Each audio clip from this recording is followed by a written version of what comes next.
బహిరంగ లేఖ రాశారు. అదే కాకుండా 2018 పంతంగి మీటింగ్లో కాంగ్రెస్ పార్టీ ప్రభుత్వం ఏర్పడితే ఒడ్డెర కులానికి ప్రత్యేక కార్పొరేషన్ ఏర్పాటు చేసి అదేవిధంగా 1000 కోట్ల బడ్జెట్ కేటాయిస్తూ ఒడ్డెర కులాన్ని బీసీ నుంచి తొలగించి ఎస్టీలుగా తీర్మానం చేసి కేంద్రానికి పంపిస్తానని పంతంగి మీటింగ్లో ఇప్పటి ముఖ్యమంత్రి వారి గారు స్వయంగా చెప్పారు.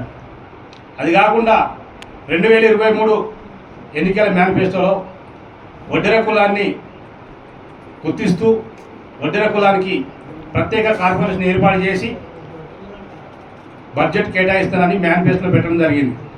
ఇది నమ్మి రాష్ట్రంలో ఉన్న అందరం ఈసారి కాంగ్రెస్ పార్టీకి ఆశ్రయించి ఓట్లు వేసి గెలిపించాము. కానీ మా ఓట్లతో ఎమ్మెల్యేలుగా గెలిచిన కాంగ్రెస్ ప్రభుత్వం ఏర్పడి 27 నెలలు గడుస్తున్న మా కార్పొరేషన్పై ఎలాంటి స్పష్టత ఇవ్వలేదు. ఇప్పటికి రెండోసారి మేము ఎమ్మెల్యేలకు వినతి పత్రం అందించడం జరిగింది.